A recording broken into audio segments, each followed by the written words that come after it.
Donc là, je vais présenter 3 fonctionnalités. Restreindre l'accès des projets à soi-même, les administrateurs des groupes d'utilisateurs. Donc ça, on va regarder ça dans un premier temps. Après, on va regarder la vue liste. Alors la vue liste, c'est pour avoir une sorte de tableau de bord pour voir rapidement où en sont les projets dans leur phase de réalisation.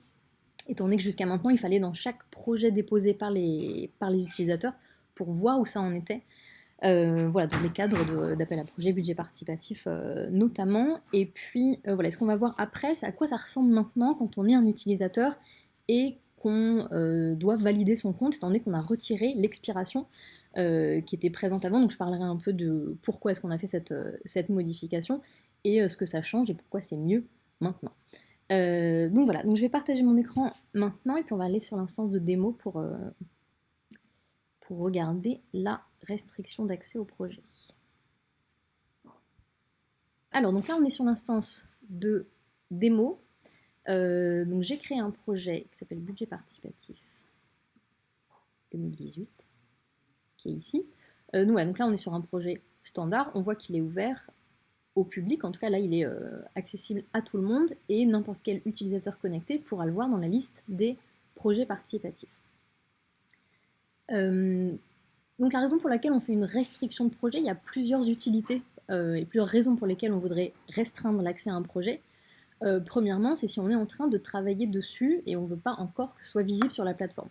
Dans le cadre de projets, d'instances de clients où on est en train de travailler dessus, le site n'est pas encore ouvert et pas encore lancé, dans ce cas-là, on peut forcément, comme on active le bouclier, les seules personnes qui ont des comptes sont les administrateurs, donc là on peut travailler tranquillement avec des projets qui sont ouverts à tout le monde, étant donné que le site en lui-même sera fermé. Par contre, quand on a une instance depuis longtemps où qui a déjà été ouverte, qui est déjà publique, où il y a déjà eu ou plusieurs projets participatifs, dans ce cas-là, on a la nécessité, l'utilité de restreindre un projet que pour soi-même pour pouvoir voir à quoi ça ressemble sur la plateforme avant que ce soit vu par tout le monde. Les besoins qui nous ont été remontés de la part des clients là-dessus, c'est notamment de pouvoir valider en interne auprès potentiellement auprès de quelqu'un d'autre qui n'est pas nécessairement lui-même administrateur, pouvoir valider, on est d'accord pour lancer et rendre public un projet. Étant donné que jusqu'à maintenant, on n'avait pas de prévisualisation, c'est-à-dire qu'on ne pouvait pas voir à quoi allait ressembler le projet participatif jusqu'à ce qu'il soit rendu public. Donc ça, c'est très simple. Maintenant, donc là où ça a été modifié, quand on est dans l'administration et quand on va dans projet participatif, tous les projets, là où on peut retrouver tous les projets participatifs qu'on a créés sur la plateforme, on voit déjà juste dans le tableau récapitulatif des projets qu'on a créés auxquels on a accès, on a justement cette colonne accès où on voit si ça a été restreint, si c'est privé, si c'est que pour moi, etc. Donc on va voir à quoi ça ressemble quand on change la restriction d'accès. Et donc là, je vais aller dans mon projet participatif. Donc là, ce qui a été changé ici, c'est donc en bas, donc là, il y a bien sûr tous les paramétrages du projet participatif. Quand on descend, on a notamment, bien sûr, l'ajout des différentes étapes. Donc ici, on a fait typiquement un budget participatif avec une étape de dépôt et des étapes de sélection qui sont ici analyse, vote et projet lauréat. Et en bas, on a maintenant ici une partie qui s'appelle accès. Et donc la question, c'est qui peut voir ce projet? Qui peut y avoir accès? Donc si je suis moi en train de travailler dessus et je ne veux pas que d'autres personnes puissent le voir, dans ce cas-là, je cliquerai sur moi uniquement. La notion du moi uniquement, c'est important de garder ça à l'esprit. Le moi ici, c'est l'auteur du projet. L'auteur du projet, c'est pas forcément moi, administrateur, qui suis sur ce projet actuellement. Le moi, c'est l'auteur du projet. Ici, l'auteur, c'est Capco. Et Capco, en l'occurrence, ici, c'est mon compte. Souvent, quand on crée un projet participatif, on le met à son nom quand on est en train de travailler dessus. Après, forcément, une fois qu'il est en ligne, on créerait donc un compte organisateur, par exemple Ville de Paris, par exemple. Auquel cas, à ce moment-là, on changerait l'auteur en Ville de Paris, qui serait donc le compte qui s'afficherait comme étant organisateur du projet participatif. Donc le moi uniquement, si là j'enregistre, donc là quand je suis bien sûr dans les paramétrages, ça ne change rien. Par contre, ce qu'on peut voir, c'est que dans la liste on voit qu'il y a un accès qui est moi uniquement, ça veut dire que d'autres administrateurs qui sont sur la plateforme ne verront pas ce projet. C'est-à-dire qu'ils ne le verront pas sur la plateforme, mais ils ne le verront pas non plus dans l'administration. Ici, ils auraient les autres projets s'afficheraient, mais celui-ci ne s'afficherait pas, donc là c'est vraiment que pour moi. Et donc en étant dedans, pour pouvoir y accéder et donc avoir cette prévisualisation, je cliquerai ici sur afficher. Donc là ça m'ouvre le projet sur le site dans un autre onglet, et on voit ici en haut, on a le bandeau jaune qui me précise que c'est visible uniquement par moi. Voilà, donc je peux regarder, je peux éventuellement participer pour tester la participation, tester que mon formulaire a bien été paramétré, etc. Et donc je peux, à l'inverse, accéder de nouveau à l'administration, au paramétrage de mon projet participatif en cliquant sur éditer et en revenant sur la page d'édition du projet. Après, on a donc privé aux administrateurs, donc ça c'est vraiment utile quand plusieurs administrateurs veulent travailler ensemble sur un projet, pouvoir tous y accéder, autant dans l'administration que sur le site, sur le front. Voilà, donc là, si je fais privé aux administrateurs, tous les administrateurs y auront accès. Quand on est de nouveau sur notre liste de projets, on voit qu'il est marqué en privé. Donc privé, c'est pour les administrateurs. Et quand je l'affiche sur le site, ça me précise que c'est visible uniquement par les administrateurs. Donc il s'affiche depuis ce lien, mais il s'affiche aussi dans la liste des projets participatifs. Et donc on voit ici dans la vignette du projet participatif, je vois qu'il y a marqué accès restreint, visible uniquement par les administrateurs. Ça permet aussi donc de voir vraiment à quoi ça ressemble sur la plateforme en tant qu'utilisateur, quand on le voit sous format comme ça de vignette dans la liste des projets participatifs et dans le projet en lui-même. Ça permet aussi pour les administrateurs de voir tout de suite qu'est-ce qui est réellement public ou qu'est-ce qui a été restreint et qui est juste en prévisualisation par les administrateurs ici. Ce qu'on a après, c'est l'accès public. Donc ça, l'accès public, c'est l'accès à tout le monde peut participer. Enfin, toutes les personnes qui ont un compte peuvent participer, mais en tout cas, tout le monde le voit sur la plateforme, il est accessible à tous. Donc ça, c'est public. Et comme on avait vu dans la liste, on a ici un accès public. Ce qu'on a rajouté en plus, c'est la notion de personnaliser. Personnaliser, ici, c'est qu'on peut restreindre notre projet participatif à un groupe de personnes. Donc ça peut être utile si, par exemple, sur une instance qui est publique, qui est ouverte à tous, on souhaite faire quand même une consultation interne, par exemple, qui est seulement restreinte à un certain nombre de personnes sur la plateforme. Donc, pour faire ça, ou bien, en effet, on a eu le cas hier pour un client qui avait besoin de donner un accès qu'à 2 personnes en particulier, qui sont des gens qui ne sont pas nécessairement administrateurs, mais qui travaillent dans des services et qui ont besoin de pouvoir voir le projet. Donc ils ne sont pas administrateurs, ils sont pas, c'est pas le public, mais c'est personnalisé, ça permet de restreindre l'accès vraiment à qui on veut. Donc ici, dans ce champ-là, ce qu'on peut rentrer, c'est des groupes d'utilisateurs. Ce n'est pas des utilisateurs individuels, mais des groupes d'utilisateurs. Les groupes d'utilisateurs, ça se fait depuis la partie utilisateur-groupe. Actuellement, cette fonctionnalité-là de créer des groupes d'utilisateurs, elle était utile uniquement pour les groupes d'analystes. On crée des groupes d'utilisateurs qui étaient analystes ou évaluateurs de projets déposés par des utilisateurs dans le cadre d'un budget participatif. Et donc ça, on allait après dans les projets, dans la partie d'analyse, pour assigner à des groupes d'évaluateurs différents projets qu'ils devaient analyser. Donc là, maintenant, ça permet aussi que cette fonctionnalité de création de groupe, elle soit utile pour d'autres choses. Donc là, ici, pour la restriction des projets. Et donc, quand on va ici dans un groupe déjà créé, on a donc le choix on peut ajouter des membres. Donc ça, des membres, ici, ce sont des utilisateurs qu'on peut rechercher par nom. Donc là, on peut rajouter un certain Batman. Donc là, on peut juste rajouter individuellement comme ça différentes personnes. Ça peut être suffisant si on veut créer un groupe où il n'y a pas 200 personnes dedans, où c'est faisable comme ça manuellement. Du coup, ça me permet quand même de présenter une autre fonctionnalité, c'est le fait d'ajouter plusieurs utilisateurs dans un groupe via un fichier. Donc ça permet de, si on souhaite que notre projet participatif soit restreint à, disons, 2000 personnes, et qu'on a la liste des adresses mail de ces personnes qui ont déjà un compte sur le site, on peut tout simplement rajouter via un fichier ces personnes-là. Voilà, donc l'ajout via un fichier, je vous montre à quoi ça ressemble. Là, si on veut rajouter une personne, bon, idéalement, on en rajouterait beaucoup.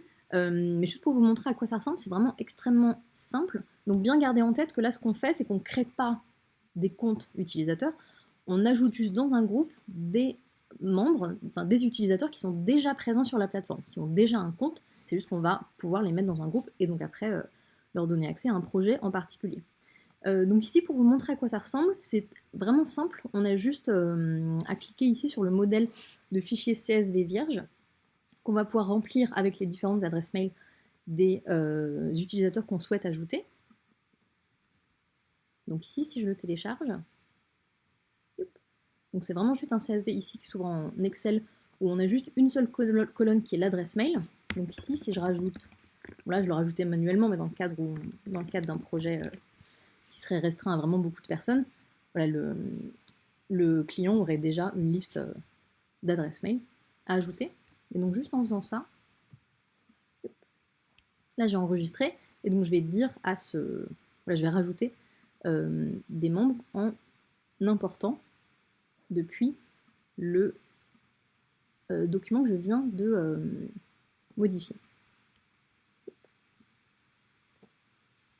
Voilà, donc là il y a marqué, donc ça analyse le fichier en question, comme j'ai juste rempli la colonne suite au modèle qui m'a été donné, le format est compris par cette fonctionnalité d'import, et donc là il me précise qu'un utilisateur est prêt à être ajouté. Si jamais il y avait des utilisateurs qui n'étaient pas présents dans la plateforme, dans ce cas-là, il me préciserait qu'il y a des utilisateurs qui n'ont pas été trouvés, parce qu'ils sont pas encore, leur compte n'existe pas encore. Donc là, ça permet de savoir si en effet il y a des gens qui n'ont pas encore de compte, et potentiellement soit leur en créer, soit communiquer auprès d'eux pour qu'ils puissent se créer un compte. Et donc là, juste en ajoutant, on voit qu'il y a voilà, cet utilisateur qui a été rajouté dans ce groupe. Voilà, donc différentes façons d'ajouter des utilisateurs dans un groupe. En tout cas, une fois que notre groupe est créé et a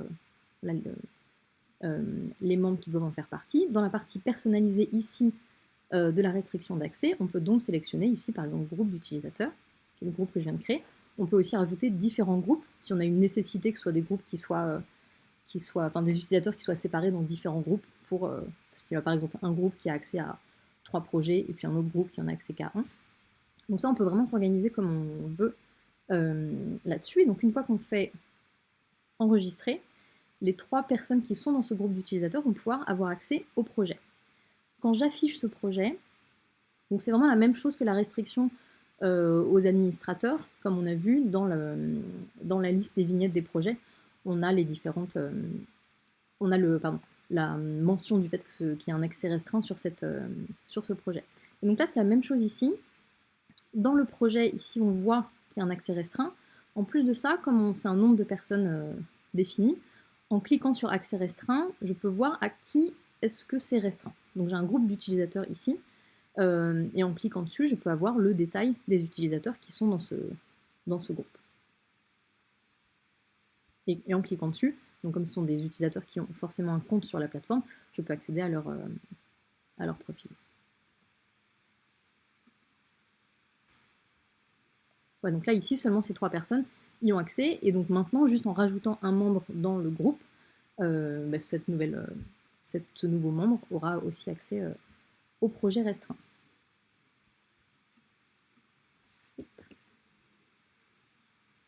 Et donc ici, on a personnalisé.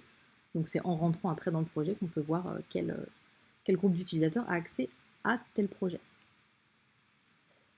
Donc voilà globalement pour la restriction. Donc ça sert vraiment à différentes choses, autant la prévisualisation quand on est en train de travailler sur un projet participatif, que vraiment restreindre l'accès pour la participation voilà, des personnes qui sont les seules à pouvoir participer à un projet qui est, lui, sur une instance qui est publique, ou d'autres personnes participent à d'autres projets qui eux-mêmes sont publics et non restreints. Alors maintenant, on va regarder le tableau de bord qui est la visualisation des différentes phases de réalisation des projets. Donc ça, jusqu'à maintenant, donc quand on finit... Je vais juste remettre peut-être public mon projet.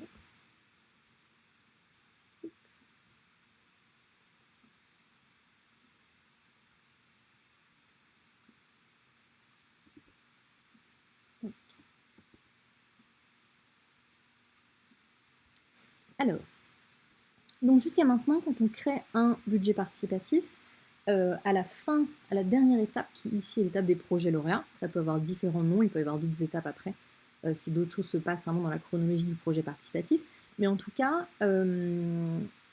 actuellement, il était déjà possible sur la plateforme de rajouter ce qu'on appelle des phases de réalisation, c'est-à-dire qu'est-ce qui se passe après le budget participatif, pour que, en tant que client, on puisse continuer à communiquer sur la même plateforme sur la réalisation des projets, que ça arrive même 6 mois, 1 an plus tard. Il y a des projets qui prennent beaucoup de temps, bien sûr, à être réalisés selon leur complexité, leur faisabilité, etc. Et donc ça, c'est un enjeu qui est notamment important, parce que forcément, les utilisateurs, quand ils participent, ils veulent pouvoir être assurés du fait que ça va bien être fait. Les projets votés, lauréats, vont bien être réalisés, même si c'est court ou moyen terme. Et donc pour pouvoir communiquer là-dessus, donc on pouvait jusqu'à maintenant, on peut toujours ajouter des phases de réalisation actuelles. Enfin, jusqu'à maintenant, les phases de réalisation, on ne pouvait que les voir en allant dans les projets en eux-mêmes. Donc là, par exemple, si j'allais dans un projet déposé, une proposition, ici à droite, donc là on est dans une proposition qui a été déposée, et donc ici à droite, on voit donc l'état d'avancement, c'est-à-dire les différentes étapes par lesquelles est passé le projet qui a été déposé. Donc là, on voit qu'il est bien allé jusqu'à la dernière étape des projets lauréats avec un statut projet retenu. En plus de ça, si des phases de réalisation étaient ajoutées à ce projet par l'administrateur, on a une sorte de frise en parallèle, un peu décalée, sur les réalisations du projet. En termes de nom des phases de réalisation et des dates, tout ça se fait par l'administrateur. Je vais vous montrer comment on fait. Et voilà, et donc ça permettait de montrer au fur et à mesure où est-ce qu'on en est, qu'est-ce qui est prévu, même si c'est sur du long terme, même si c'est sur des dates qui après peuvent un peu changer, mais ça permettait quand même de rendre compte du fait que la réalisation était en cours, puis après était effective et terminée. Donc pour faire ça, je vais vous montrer déjà comment est-ce qu'on fait ça en tant qu'administrateur sur la plateforme, et puis ce qu'on a développé pour que ce soit plus visible d'un coup d'œil, et qu'un utilisateur qui revient sur la plateforme après le budget participatif puisse voir où ça en est exactement, où en est la réalisation de tous ces projets qui ont été lauréats. Donc pour faire ça, c'est assez simple. Dans le back-office, je vais dans Contributions pour retrouver les contributions déposées par les utilisateurs. Là, on parle de propositions dans une étape de dépôt, c'est comme ça que ça s'appelle dans l'administration. Pour les, que ce soit boîte à idées, budget participatif, appel à projet, ce sont des étapes de dépôt. Et donc là, on a la liste des projets qui ont été déposés. Donc là, par exemple, je prends un exemple, on était sur jardin partagé.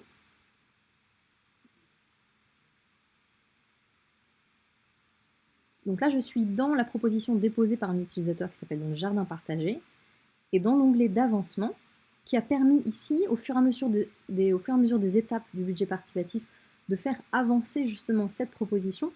Donc ici, elle a avancé à l'étape d'analyse, de vote, etc., avec le statut correspondant. Donc ici, on voit que dans une étape d'analyse, les statuts, c'est ceux qu'on a définis quand on a créé notre projet participatif, et qu'on a créé cette étape d'analyse. Donc on a créé tous les statuts dont on allait avoir besoin. Et ici, cette proposition, elle a été soumise au vote parce qu'elle est passée à l'étape suivante de vote. Et donc, quand on arrive sur l'étape des projets lauréats, on a activé le fait de pouvoir ajouter des phases de réalisation. C'est pour ça qu'ici, en plus du fait qu'on ait pu choisir le statut, ici dans une étape de projet lauréat, on n'a qu'un seul statut qui est projet retenu. Et donc ici, on a pu rajouter, grâce au bouton Ajouter, des phases de réalisation. C'est très simple quand on les crée, on met juste le titre et puis la date de début et ou de fin. Là, si je modifie, on voit c'est très simple, c'est juste titre, date de début et date de fin s'il y a une date de fin. Et donc juste en faisant ça, en mettant les dates, c'est ce qui permettait, et permet toujours, de créer cette vue-là. Mais c'est une vue qui est un petit peu, on va dire, cachée, parce qu'il faut rentrer dans le projet pour voir où ça en est, etc. Donc ce qui a changé maintenant, c'est que quand on est dans notre étape de projet lauréat, on a maintenant une vue liste. Jusqu'à maintenant, on avait une vue qu'on appelait mosaïque, qui a été renommée en grille, et on avait la vue carte si, si le champ lieu ou adresse dans le formulaire de dépôt avait été ajouté dans le formulaire de dépôt, ce qui permet d'avoir une vue carte et de pouvoir voir les différents projets déposés sur la carte. Donc ici on en a assez peu, il y en a plusieurs qui sont au même endroit. Donc ça, la vue carte, on l'a toujours. La vue mosaïque, qui s'appelle maintenant la vue grille, c'est la vue par défaut, mais en plus de ça, on a ce qu'on appelle la vue liste. Et donc la vue liste ici, ça nous permet de voir où en sont les projets, parce qu'on a justement cette colonne de phase de réalisation. Donc là, ici, on peut voir que différents projets ont aussi un nombre de phases de réalisation qui est différent, comme les projets sont de nature différente. Et donc ça, c'est selon ce qu'on a juste fait, comme je viens de vous montrer en rajoutant des phases de réalisation, ça permet ici d'avoir cette vue-là. Donc là, on voit que par exemple, la proposition ferme pédagogique, il y a bien eu l'inauguration qui était la dernière étape et ça a été fini. On voit que les 3 étapes sont bien vertes. Pour la proposition suivante, ici des chèvres dans les parcs, donc il n'y a eu que 2 étapes, dans la réalisation de ce projet. La première a été faite et là, la phase d'inauguration est à venir. Donc on voit que c'est là où on en est. Elle est à venir ou elle est en cours. En tout cas, quand ça sera terminé, on aura une barre qui est verte. Les jardins partagés, on voit que c'est encore à l'état d'étude du projet, et cette étape-là d'étude du projet, qui est la première, n'est pas encore terminée. Voilà, donc en plus de ça, on a les informations supplémentaires sur le projet, dont le dernier statut, ici projet retenu forcément, l'auteur, en cliquant dessus, on peut accéder au profil de l'auteur, la référence, la zone géographique si elle a été rentrée, c'est possible que ce soit un champ qui était facultatif, et donc qui n'apparaît pas nécessairement sur tous les projets, la catégorie, voilà, donc si c'est un des champs encore qui est activé dans le formulaire de dépôt, dernière activité et la date de publication du projet. Donc cette vue-là, on peut juste voir, donc en cliquant sur les propositions, on peut retrouver ici le détail des dates, etc. Et en plus de ça, donc cette vue liste, elle est présente ici, elle est très utile sur ces dernières étapes de projet lauréat pour voir justement la réalisation. Mais en plus de ça, on peut avoir accès à cette vue liste sur toutes les autres étapes. Elle est quand même présente, donc elle montre d'autres choses comme il n'y a pas de phase de réalisation, mais on peut quand même préférer une vue liste à une vue mosaïque pour voir rapidement une liste de projets. Donc là, si on voit par exemple sur la phase d'analyse, on aura aussi accès à cette vue liste. Donc là, forcément, la phase de réalisation, elle est présente parce que le budget participatif lui-même est terminé, mais on voit qu'on a les statuts qui étaient présents, qui ont été rajoutés lors de cette phase d'analyse. Donc là, si on était vraiment pendant l'étape d'analyse et qu'on n'avait pas encore l'étape de vote et l'étape des projets lauréats en cours, on pourrait quand même voir la liste des projets déposés, leurs statuts, surtout dans une phase d'analyse, c'est là où différents statuts sont donnés à différentes propositions, selon si elles peuvent continuer à l'étape suivante, être soumises au vote, ou bien être s'arrêter à l'étape d'analyse, parce qu'elles sont pas faisables, hors cadre, prévues par la ville, etc. etc. Donc voilà, mais donc là on a quand même accès à toutes ces informations. En plus de ça, les filtres fonctionnent aussi sur cette vue. Donc là, est-ce que j'ai un petit...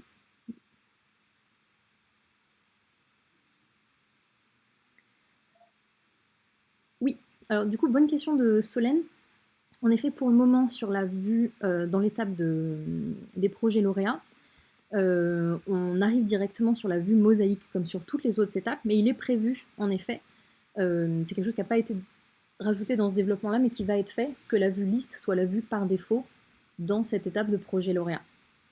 Absolument, du coup ça va être fait, je ne sais pas encore quand est-ce que ça va être le cas, mais en tout cas c'est prévu, en effet, parce que on se dit que c'est sûrement la vue qui est la plus pertinente et la plus intéressante dans cette étape des projets lauréats, et donc on pourra directement arriver sur la liste, sur la vue liste, plutôt que la vue mosaïque ou carte. Donc voilà, oui, ce que je voulais vous montrer aussi, c'est que donc les filtres marchent également sur cette vue liste. Voilà, donc tous les filtres ou les tris qui sont possibles. Donc voilà, même la recherche par mots-clés, si on veut faire chèvre, là on voit les propositions relatives aux chèvres. Donc voilà, et puis après, donc tous les autres filtres qui sont possibles et qui étaient déjà bien sûr présents sur toutes nos étapes dans le cadre du budget participatif. Donc voilà pour la vue liste des phases de réalisation. Donc ce qui est pratique, c'est qu'une fois que les phases de réalisation sont rajoutées dans l'état d'avancement, comme on a vu, l'onglet avancement de la proposition qui est déposée, après il n'y a plus rien à faire. Comme les dates ont déjà été notées, les différentes étapes ici vont passer au vert quand la date sera passée.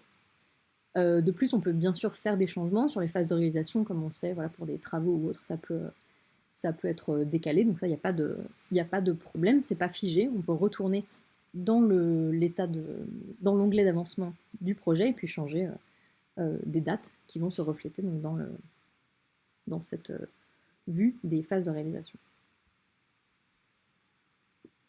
Voilà, est-ce que vous avez des questions là-dessus ou pas? Donc là, vraiment, ce qui a changé, c'est pas la fonctionnalité d'ajout des phases de réalisation qui étaient déjà présentes, mais c'est vraiment pour que ce soit plus visible, étant donné que c'est quelque chose quand même très important pour les utilisateurs, et ça permet de voir en un coup d'œil voilà, où on en est, avoir une sorte de vue un peu tableau de bord des projets suite au budget participatif. S'il n'y a pas d'autres questions, je vais vous montrer la validation des comptes. Jusqu'à maintenant, quand on crée un compte sur une plateforme Cap Collectif, on avait 12 heures pour valider son compte, auquel cas il y avait une expiration du compte. Ce qui se passait donc, c'est que ça permettait, donc le point positif, c'est qu'en tant qu'utilisateur, je pouvais commencer tout de suite à participer, à voter, à déposer un projet, à déposer une proposition dans une consultation, rajouter des arguments, des votes, etc. Donc ça, c'était publié, d'autres personnes pouvaient réagir dessus, sans problème, mais au bout de 12 heures, il y avait donc une expiration qui se passait si je n'avais pas validé mon compte, avec un rappel du fait que l'expiration a eu lieu, mais qu'il était encore temps, bien sûr, de valider son compte. Et donc, dans ce cas-là, ce qui se passait, c'était que les contributions de cette personne ou les votes étaient dépubliés. Ce que ça changeait aussi, c'est que pour les compteurs de vote, notamment, par exemple, ou les compteurs de contribution, ça crée une fluctuation, parce que du coup, si j'avais déjà participé, si j'avais voté, mais que mon compte expirait, le compteur descendait de un vote, par exemple.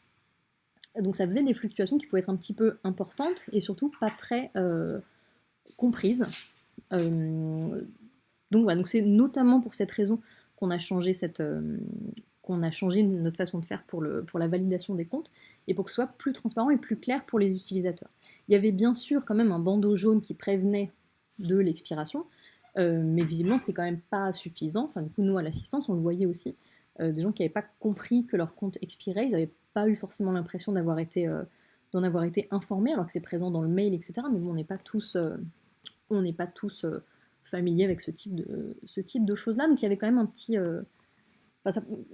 pour les utilisateurs, ça paraissait pas très clair, et surtout pour les porteurs de projets qui suivent vraiment de près à chaque fois leur projet, surtout si après ça passe en étape de vote notamment. C'était compliqué pour eux de voir qu'il y avait une expiration des comptes, alors que des gens avaient voté, du coup ça a retiré les comptes, etc. Et il fallait communiquer avec ces personnes-là. Donc maintenant c'est plus simple, je vais vous montrer à quoi ça ressemble. Je vais me créer un compte sur la plateforme, et puis on va voir. Parce que du coup maintenant on n'a plus d'expiration, il faut toujours valider son compte. On peut commencer à participer, mais par contre on va voir que nos contributions ne sont pas publiées tant que notre compte n'est pas validé. Donc là, si je m'inscris ici,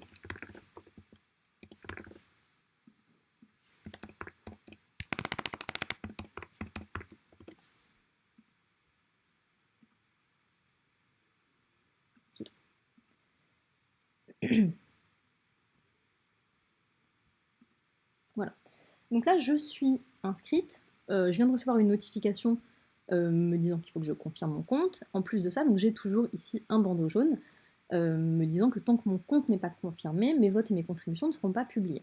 Si je ne peux pas valider mon compte tout de suite, mais que je souhaite quand même commencer à participer, ou j'ai déjà une idée, je veux déjà déposer un argument, etc., je peux quand même commencer à le faire. On va voir à quoi ça ressemble. Je vais revenir sur mon projet du budget participatif.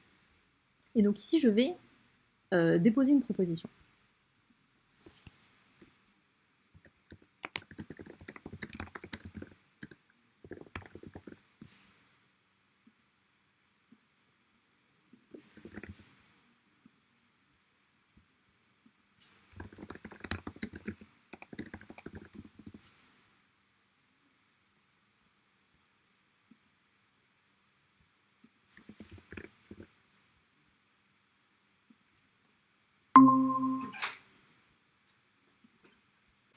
Donc là, vous voyez que je viens de déposer une proposition dans une étape de dépôt d'un budget participatif. Donc j'ai toujours le bandeau en haut qui ne s'enlèvera pas tant que je n'aurai pas validé mon compte.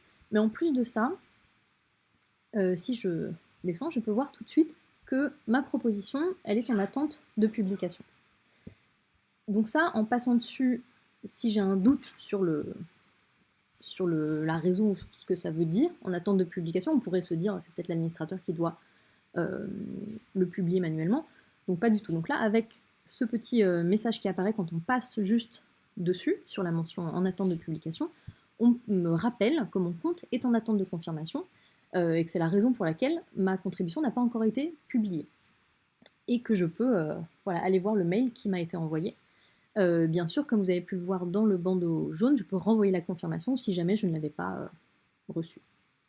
Ou bien mettre à jour mon adresse mail si en fait j'avais fait une erreur dans mon adresse mail et que je ne puisse pas recevoir de mail de confirmation sur cette adresse mail-là. Voilà, donc vraiment l'utilisateur a tous les recours possibles, on va dire, toutes les solutions pour faire en sorte de pouvoir vraiment valider son compte. Voilà, donc là j'ai cette information-là en attente de publication. En plus de ça, si je reviens, donc là j'ai vraiment toutes les informations que j'ai rentrées dans ma proposition, comme si je l'avais, comme si elle avait été publiée, enfin je peux voir tous les détails. Par contre, je vois qu'elle n'est pas encore publiée. En plus de ça, quand je reviens dans la liste des propositions, c'est-à-dire juste sur l'étape de dépôt, j'ai un encart qui me rappelle que j'ai ici une proposition en attente de publication. Ici, on pourra avoir 2, 3, 4 propositions en attente de publication si j'en avais déposé plusieurs, étant donné qu'on peut en déposer plusieurs. Et donc, j'ai toujours cette information qui me précise que c'est toujours en attente de publication. Une fois que mon compte est confirmé, bien sûr, cet encart disparaît, et puis mon projet, lui, ma proposition va apparaître dans la liste des propositions ici. C'est la même chose pour les votes, par exemple. C'est vraiment le cas pour toutes les propositions, pour toutes les contributions possibles sur la plateforme. Tous les types de contributions, étant donné qu'il y en a un certain nombre, selon le type de projet auquel je participe. Par exemple, dans une consultation, sur mon argument, on aurait aussi exactement la même chose, le en attente de publication rouge, avec le petit message qui s'affiche quand je passe dessus. Donc ça, ça permet qu'il y ait une plus grande clarté, que l'utilisateur comprenne bien que c'est pas encore publié, qu'il y a quand même une action à faire pour que ça puisse être publié.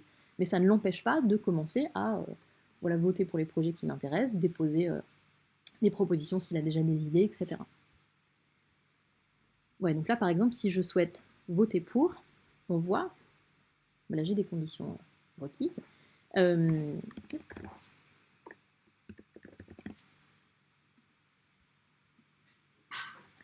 Et donc là, on voit que ce nouveau vote, que je vais pouvoir valider, il est aussi en attente de publication.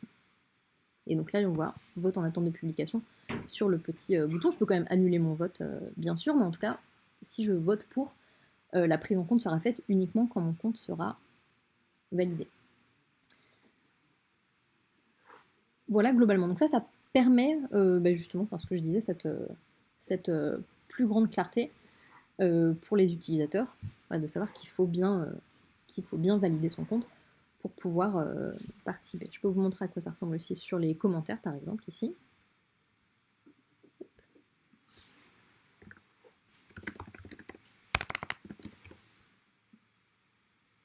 Voilà, on voit que c'est aussi en attente de publication. Là, je vais confirmer mon adresse électronique. On voit que mon compte a bien été confirmé. Donc là, si je reviens, par exemple ici, je vais juste rafraîchir la page. On va voir que mon commentaire est publié normalement sans la mention. Donc là, il est bien présent. Dans la liste des propositions, je n'ai plus l'encart de ce qui était en attente. Maintenant, on a bien 9 propositions, parce qu'il y a donc ma proposition qui est ici. Donc voilà, ça permet que tout soit bien pris en compte une fois le compte confirmé. Merci à tous et puis très bonne journée. Et merci Louise. Très bientôt.